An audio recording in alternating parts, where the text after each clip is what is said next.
Um dos episódios mais sangrentos da história recente do Brasil aconteceu em 2015 entre as cidades de Osasco e Barueri. Em apenas algumas horas, mais de 20 pessoas foram brutalmente assassinadas por homens encapuzados numa ação que ficou marcada para sempre na história do país. Agora, 10 anos depois, esse caso continua cercado de mistérios. Afinal, quantas pessoas realmente morreram naquela noite? Quem participou de fato do massacre? E o mais intrigante, né? Qual teria sido a verdadeira motivação para tamanha violência? A versão oficial aponta policiais militares e guardas civis envolvidos. Entre câmeras de segurança que flagraram execuções, denúncias internacionais de violação de direitos humanos e famílias que ainda buscam por justiça, né? Esse caso não para de levantar questionamentos. Será que a justiça foi feita ou parte da verdade ainda permanece oculta até hoje? A gente vai entender e relembrar essa que foi a maior chacina já registrada em São Paulo. Eu sou o Marcelo Milos e depois da vinheta eu te conto.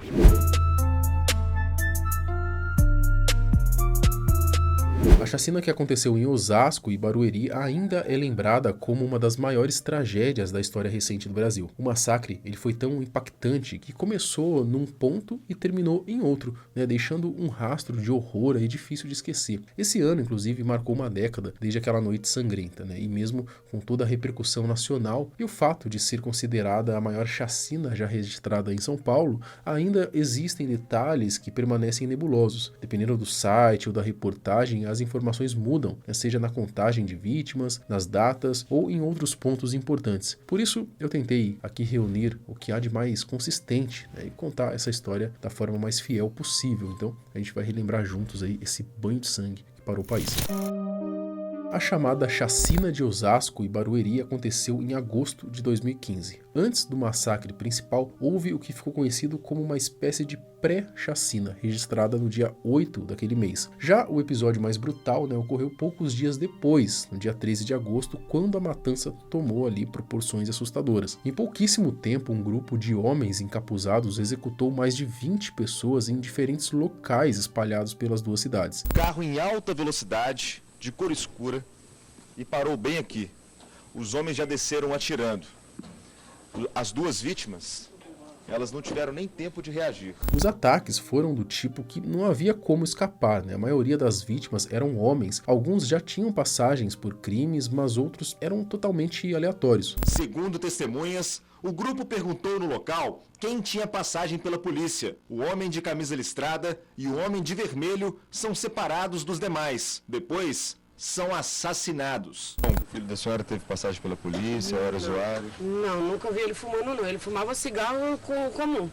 Só isso. Ele estava só sentado aí, não estava fazendo nada. Os caras chegaram atirando. O caso deixou a população das cidades em pânico, né? Afinal, quem teria sido o responsável por uma chacina que tirou tantas vidas? As investigações apontaram para policiais militares e guardas civis, além de rastrearem uma das armas utilizadas no massacre. Uma das armas nós já conseguimos identificar nos estojos, conseguimos identificar a fabricação dela, já estamos investigando da onde ela foi fabricada, aonde foi comercializada, então nós vamos chegar até o momento da sua comercialização e aí vamos chegar em quem comprou essa munição, isso é muito importante.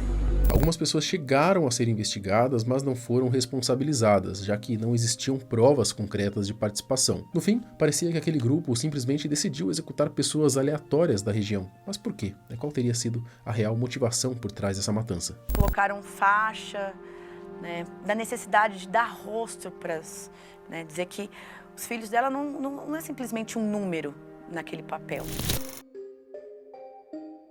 Antes da gente continuar, um recado rápido do nosso patrocinador, a Blaze, parceira aqui do canal. É uma das poucas plataformas de jogos que conta com a autorização do governo federal para poder operar aqui no Brasil, tudo dentro da lei, certinho, regularizado. Ela é voltada para maiores de 18 anos e oferece uma variedade de jogos para você se divertir e se entreter, com a chance de ganhar, mas também com a chance de perder, é claro. Por isso, jogue com responsabilidade. A ideia aqui é curtir, se divertir e jogar de forma consciente. Senhores, estamos aqui na plataforma da Blaze novamente e hoje vamos jogar o jogo do Crash, que é um dos jogos originais aqui do site, que é aquele jogo ali, o dadinho vai subindo, você tem que conseguir retirar o valor antes de crashar. Ó, aqui crashou em 7,5.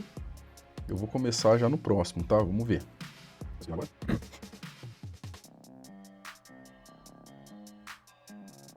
Retirei. Ó, deu bom, hein? Dava até pra ter deixado um pouquinho mais.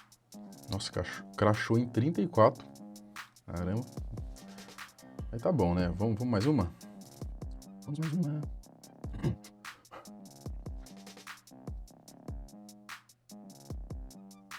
Ih, aí, ó.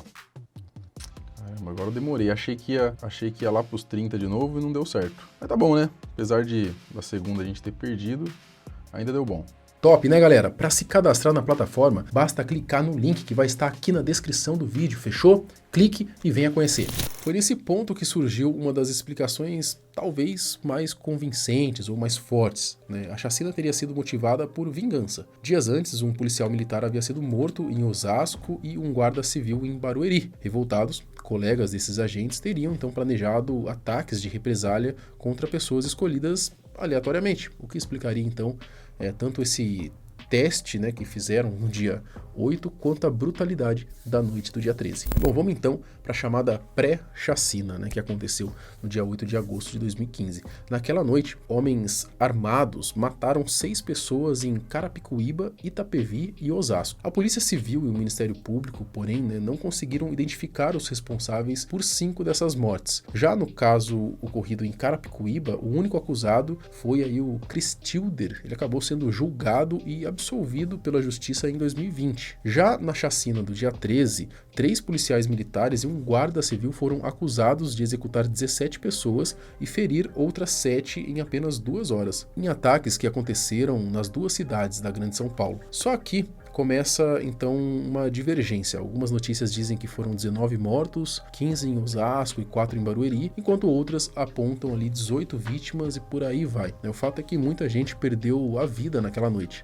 Amanhã eu vou fazer o mesmo trajeto. Eu tô vendo essa cena aqui, ó, eu passo aqui todo dia.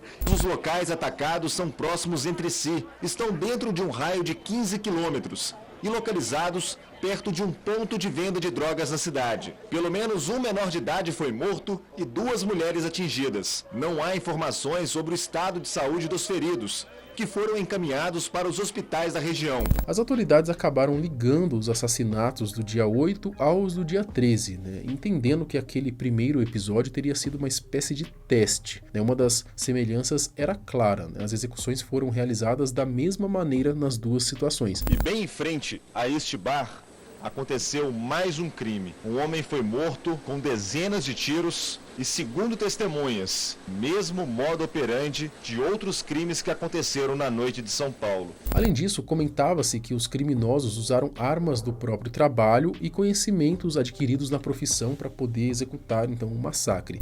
Porque você tem 2 indivíduos entrando na frente, encapuzados e armados, e um indivíduo na retaguarda, observando e tentando observar tudo o que estava à sua volta, né?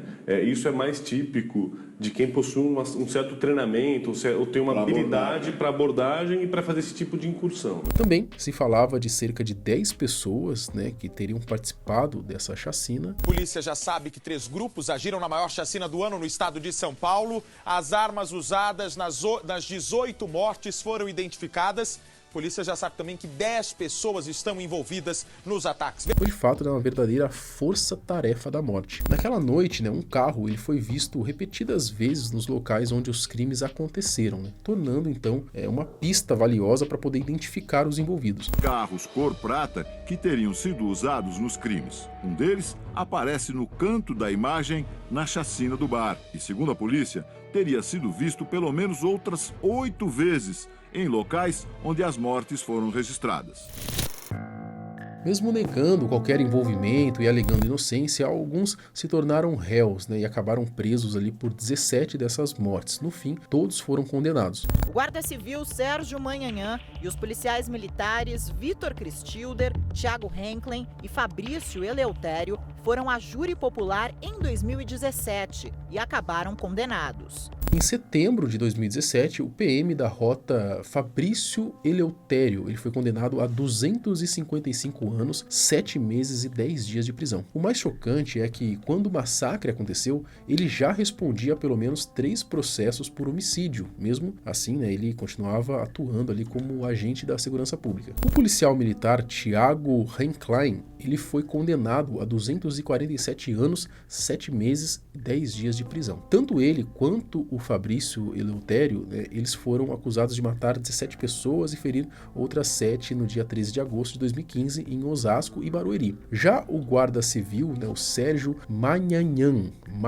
deve ser assim que se fala o nome dele, ele em 2018 recebeu uma pena de 100 anos e 10 meses, que depois acabou sendo reduzida para 94 anos, 7 meses, 10 dias, né, segundo o Tribunal de Justiça. O último a ser julgado foi o Victor Cristilder Silva dos Santos. Então, com 32 anos, ele foi condenado inicialmente a 119 anos, 4 meses e 4 dias de prisão pelo envolvimento na chacina. No entanto, em 2021, após recurso das defesas, um novo julgamento aconteceu e, para surpresa de geral, né, tanto Cristilder quanto o Manhanhan, eles foram absolvidos. Talvez eles fossem realmente inocentes, pode até ser, né, mas o que chama a atenção é essa virada brusca, né, sair de mais de 100 anos de pena para absolvição. É algo grande, deve ter pesado nesse julgamento. A chacina ganhou uma repercussão enorme, né, tanto no Brasil quanto fora. O que chamou a atenção, além do número de mortos, foram as imagens das câmeras de segurança que registraram homens mascarados executando as vítimas num bar lá em Barueri. As reportagens também mostraram famílias completamente devastadas, algo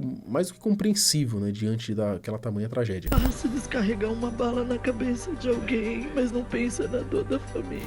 A Comissão Interamericana de Direitos Humanos, ligada à Organização dos Estados Americanos, chegou a cobrar das autoridades brasileiras o esclarecimento das mortes e a punição dos responsáveis. Na época, o governo paulista criticou publicamente as declarações do órgão. Agora, em 2025, né, a Secretaria de Segurança Pública de São Paulo informou à Agência Brasil, né, que o inquérito instaurado pelo Departamento Estadual de Homicídios e de Proteção à Pessoa foi concluído ainda em dezembro de 2017. Sempre se acreditou que a chacina envolvia mais gente, né, pelo tamanho do estrago, mas na prática judicial, apenas 4 homens assumiram a culpa e 2 deles acabaram ali absolvidos depois. A secretaria também declarou que todos os PMs envolvidos no caso foram expulsos da corporação. Mesmo assim, eu cheguei a ver uma notícia de que um deles estaria ali tentando voltar. Até julho de 2021, Thiago, ele ainda seguia preso, né? Eu não encontrei nada que indicasse o contrário. Então, acredito que ele continua ali nessa situação. Quanto o Eleutério, né, a última informação que eu vi foi uma reportagem exibida pela Record em 2022. De copartícipe. A gente foi sentenciado como partícipe, como se a gente tivesse prestado apoio moral, logístico, ou que sabia que ia ocorrer a chacina e a gente prevaricou. A gente não tomou a atitude que deveria, né? E como eu já mencionei, né, o Cristilder e o Manhanhan, eles acabaram então absolvidos. Em 2022 ainda havia incerteza sobre as indenizações às famílias das vítimas. Naquele mesmo ano, porém, né, saiu uma reportagem, inclusive na Folha de São Paulo, confirmando que uma das famílias receberia a indenização. Também houve matérias apontando que dos 10 pedidos feitos, 3 já tinham sido reconhecidos. Neste ano foi realizado um ato em memória organizado pela Associação 13 de Agosto, em parceria com o movimento Mães de Osasco e Barueri. Bom, esse é um daqueles casos que de tempos em tempos sempre volta a ser lembrado. Afinal, mesmo com divergências sobre o número exato de vítimas, basta pensar, né? Se uma única morte já seria pesada, imagine mais de 15, 20 vidas perdidas. Bom, resta a esperança de que ao menos os responsáveis estejam realmente pagando pelo que fizeram, né? E você, o que você acha desse caso, né? Na sua opinião, a justiça realmente foi feita ou ainda ficou muita coisa sem explicação? Será que todos os envolvidos foram punidos? Ou parte da verdade nunca veio à tona? Comenta aqui embaixo o que você pensa sobre tudo isso. Eu vou estar olhando aqui, dando coraçãozinho, comentando com vocês. Até o próximo vídeo. Tchau!